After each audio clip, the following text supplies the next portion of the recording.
Coucou à toutes et coucou à tous, donc me voici pour une nouvelle vidéo de test coiffure. Donc je commence ma saison de coiffure protectrice. Donc je suis partie dans une boutique afro très populaire sur Montréal. Et à ma grande surprise, la boutique était vide. J'ai compris après en sortant qu'ils étaient en train de déménager, mais le magasin était vide. Donc à la base, j'ai pris maintenant l'habitude d'acheter à Zayem la gamme pour cuir chevelu sensible. Mais comme je vous disais, dans la boutique, tout était vide. Donc j'ai pris ce qui restait de disponible dans la boutique et il restait miel, la gamme essentielle, la première gamme qu'ils ont sortie, avec le Deep Conditioner. Je l'ai déjà testé, c'est un super Deep Conditioner.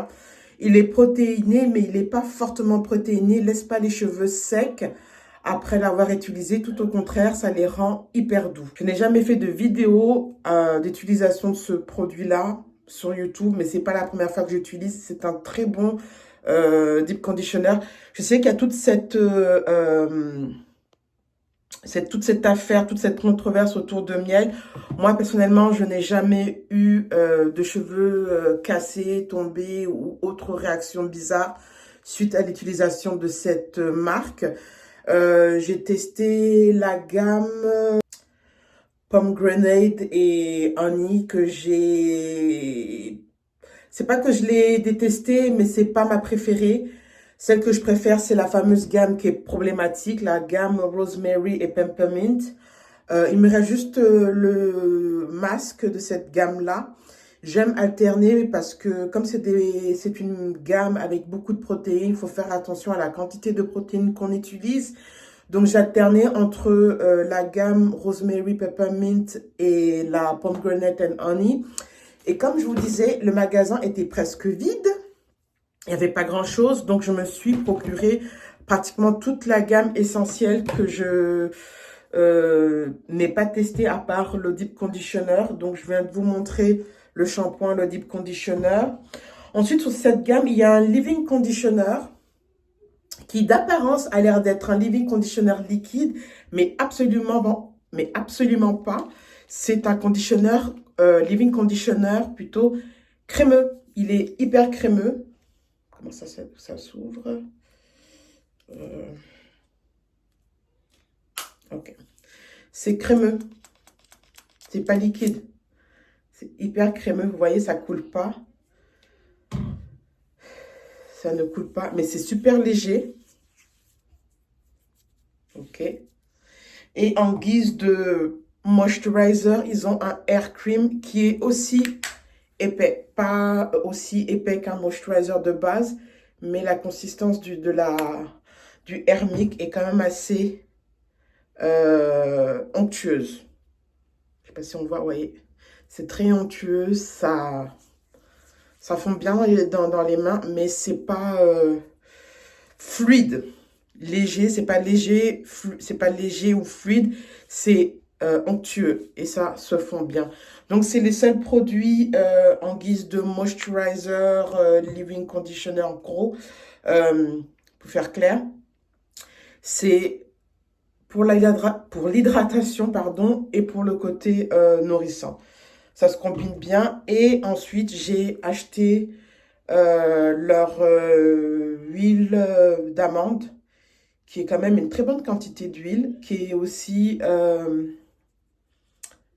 comment dire ça, qui contient du peppermint. Donc, j'espère qu'avec les coiffures protectrices que je commence, je n'aurai pas le cuir chevelu trop sensible parce que quand je fais des tresses plates ou des vanilles plates, j'ai tendance à avoir le cuir chevelu qui est assez sensible. Il démange énormément parce qu'il est sec. Donc j'espère que c'est mon fils que vous entendez comme ça. J'espère que ça va aider. C'est la première fois que je l'utilise. Voilà. Donc je vais commencer mon soin normalement. Et ensuite, on va faire la deuxième partie en coiffure. Je vais faire quelque chose de très simple, mais on va commencer le soin.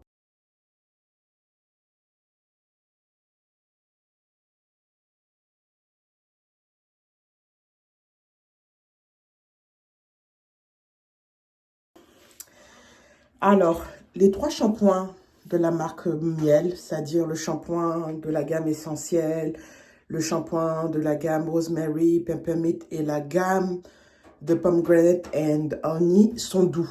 Tous les shampoings de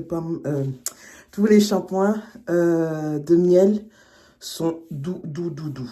Mes cheveux sont super doux, mais vraiment bien doux. C'est propre. Je crois que j'ai mal rincé, mais c'est pas grave. Donc, c'est pas ma première utilisation. C'est peut-être ma 5e, 6e, voire plus. C'est un deep conditioner qui est extrêmement liquide. Pas liquide, qui est vraiment léger. Vous voyez, ça coule. Et celui-ci est un peu plus épais. Je suis tombée quand même sur des exemplaires, si je peux dire ça comme ça, qui coulaient beaucoup plus que celui-ci, qui était beaucoup plus liquide. Celui-ci, je le trouve crémeux, ça coule.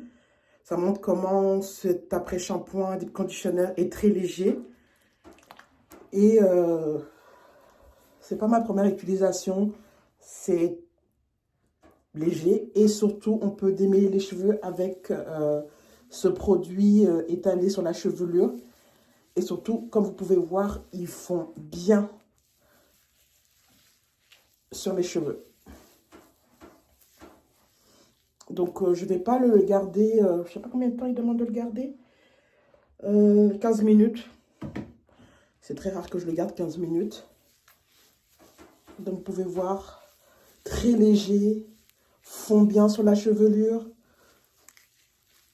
J'ai jamais été déçue de cette étude, j'ai jamais été déçue de ce produit après avoir rincé. Ça fond. Alors, le parfum est particulier, mais ça sent pas mauvais, mais c'est une senteur très particulière.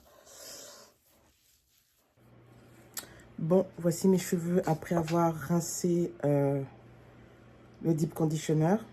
Donc, ils sont super doux, sans surprise pour moi. Comme je l'ai dit auparavant, ce deep conditioner, c'est pas la première fois que je l'utilise. Et là, je vais tout simplement utiliser le reste de produits, les produits de finition, afin de pouvoir entamer la coiffure. Donc, voici le leave-in conditioner. On commence. Okay.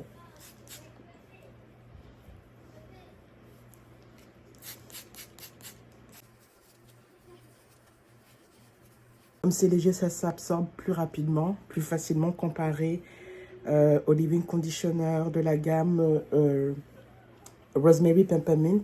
Celui-ci, il fond. Il fond. Pas il fond, il fond. Et ensuite, on va finir avec le Air Milk. Onctueux. Pas lourd. Assez léger. Et comme vous pouvez voir, ça fond bien dans les cheveux. Bon, je viens de finir d'étaler le leave-in et le Air Milk. Et je vais finir avec l'huile. Alors, il n'est pas vendu comme ça. Ça, c'était un embout qui restait dans ma salle de bain. Donc, j'ai enlevé le bouchon de la marque et j'ai rajouté cet embout qui traînait. Je préfère ça parce que c'est plus simple si je veux étaler sur mon cuir chevelu. Mettre un tout petit peu. C'est très léger. Bah, tous les produits ont la même odeur. C'est vraiment léger. Et je vais l'étaler sur ma chevelure pour sceller l'hydratation. Contre cette gamme, je trouve qu'elle est facilement absorbée par mes cheveux quand je la compare à celle de la gamme verte. Et elle est beaucoup plus dense que la gamme Pomegranate and Honey. Donc, elle est pour moi le juste milieu et je trouve qu'elle est vraiment parfaite pour mes cheveux. Donc, je vais étaler l'huile sur tout le reste. Et ensuite, on va tout simplement entamer la coiffure protectrice de la semaine.